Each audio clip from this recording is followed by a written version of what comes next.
welcome to another review. Today we have here Baldur's Gate 3. And if you haven't seen that, I've been playing that on my live stream.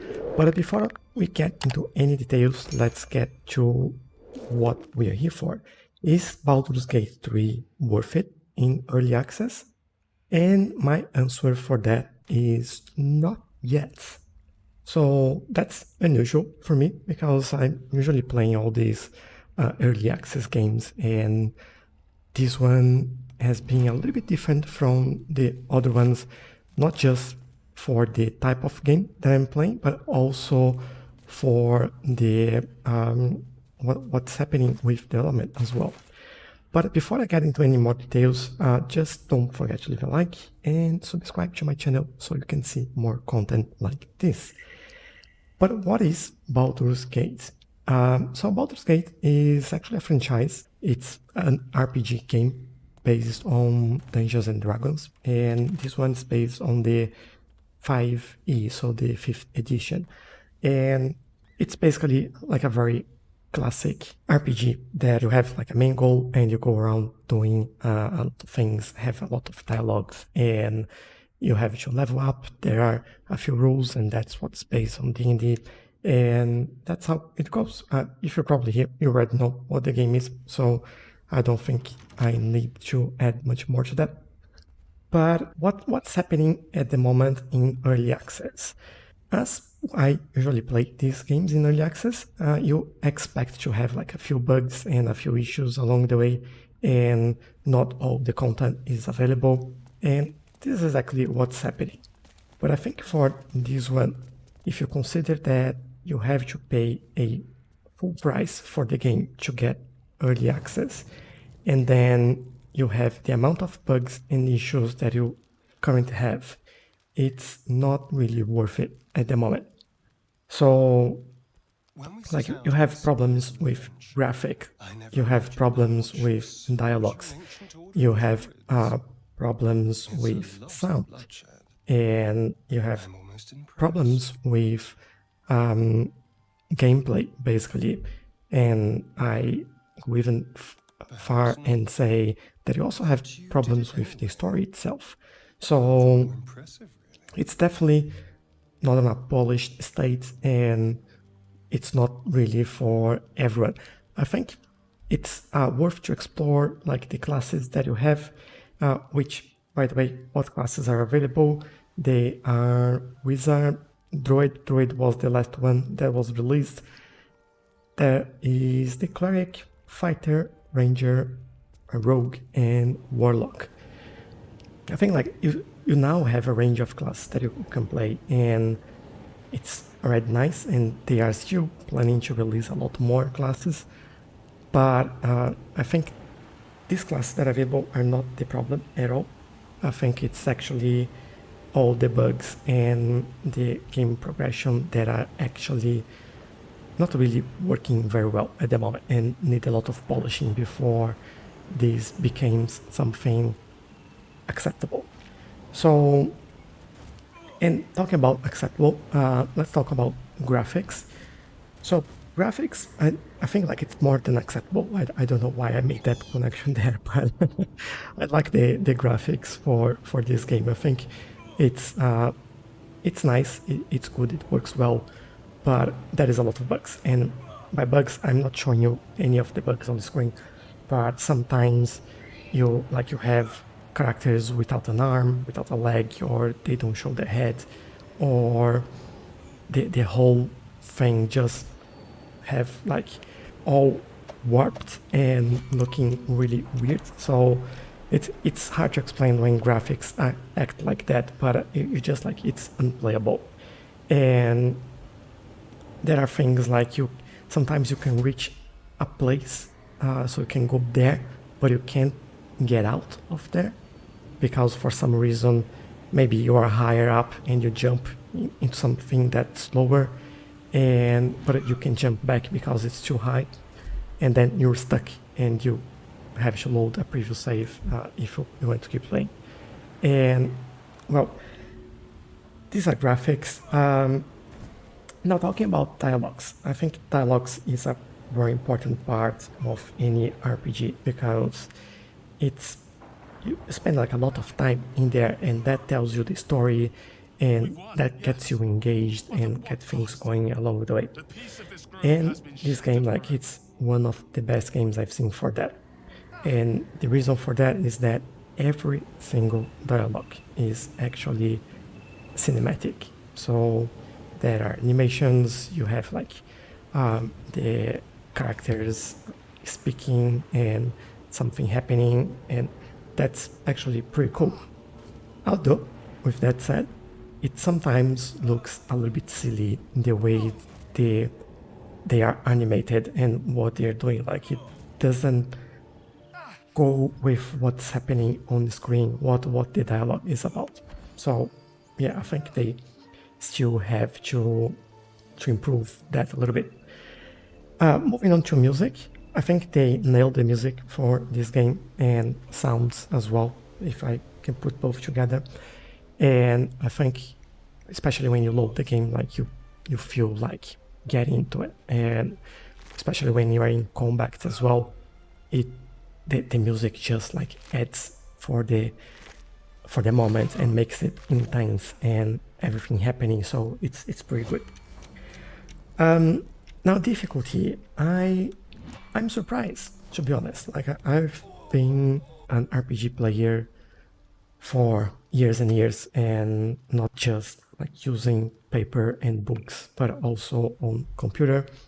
And I thought this game to be a little bit harder than any other RPG games that I played before.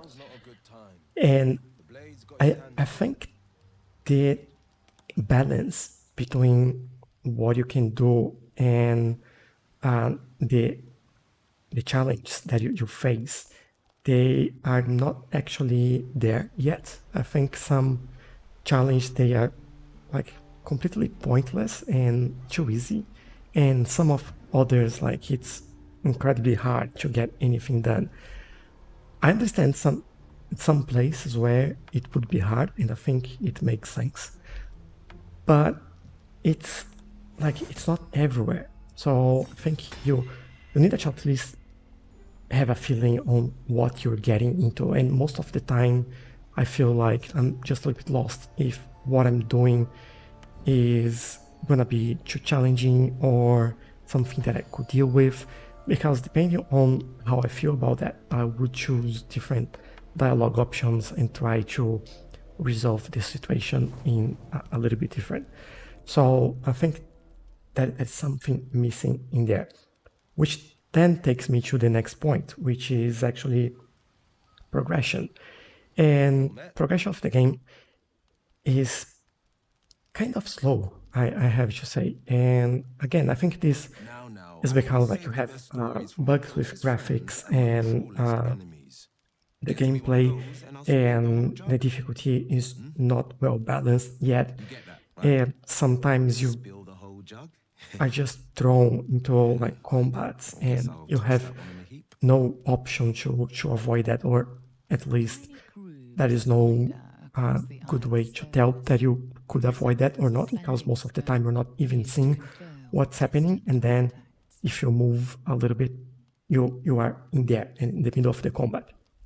So there's also one thing that really annoys me, is that sometimes you assess a situation and you look at the possible combats that you might have, and you say, there are a number of enemies in here, and I think I can deal with that. And then you start the combat, and then like there are enemies coming from everywhere from the map, and it's like, well, where the hell all these people came from? It's just like doesn't make sense. Why are they even involved in this? How did they hear anything, or like it's just why? So this makes things a little bit unrealistic, and you have to keep coming back into the same combat, or trying to reload the game and trying to avoid that some other way a lot. And this makes progression quite hard and sometimes boring. And That's how I'm feeling about this game at the moment. It's just a little bit boring, and although I still like the story and I like the characters, I'm enjoying a lot more the wizard than the druid, but I usually enjoy it a lot more. So I that's just my opinion and my experience anyway. But I think it could be much better in that sense. And the combat in the game is all based in turns, so you have time to think and to strategize and make sure that you have things in the right place. But sometimes it can take a long time, especially when there is a lot of people involved, and sometimes it takes a long time for the computer to decide what you're doing. I don't know why. Sometimes I feel like that's a bug. I was having a combat in a cave, and there were some spiders, and they were like take ages to like, and by ages I mean almost a minute for each one to decide what to do, and there were like 5 of them, so it was really boring to wait for that to happen. And these are the reasons why I think it's not ready yet.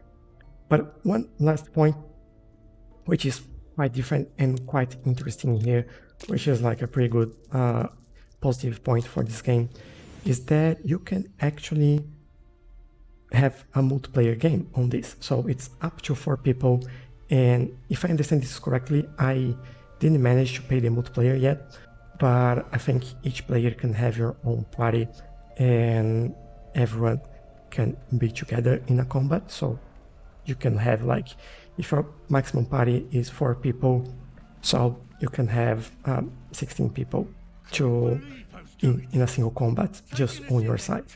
So that seems like a massive combat. So I don't know if the game will scale that proportionally and give you more enemies as well per combat. I don't know how that works, but it's there. And one last thing about multiplayer is that at the moment, if you connect to Twitch and you're playing, actually that's not multiplayer, it's just like streaming.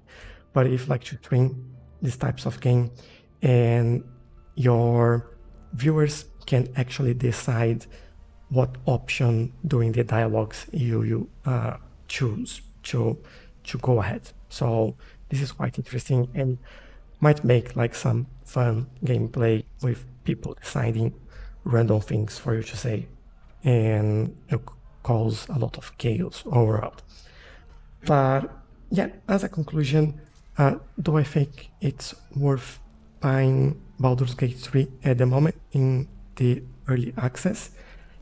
That's a no. So I don't think it's ready yet, especially with the price tag that they're putting into this game. And I think that it would be wiser if you would wait a little bit more and see how it develops. But yeah, thanks for joining and for sticking into the end. And if you have any comments or you have any questions about the game, or if you tried before, please leave a comment in the comment section. Make sure that you check my Discord server as well, link is in the description. And don't forget to like and subscribe to this channel so you can see more content like that. Thanks again, and I'll see you in the next one. Bye bye. Thank you. The druids would have overwhelmed us if not for you. You've proven yourself a fine warrior and a better friend.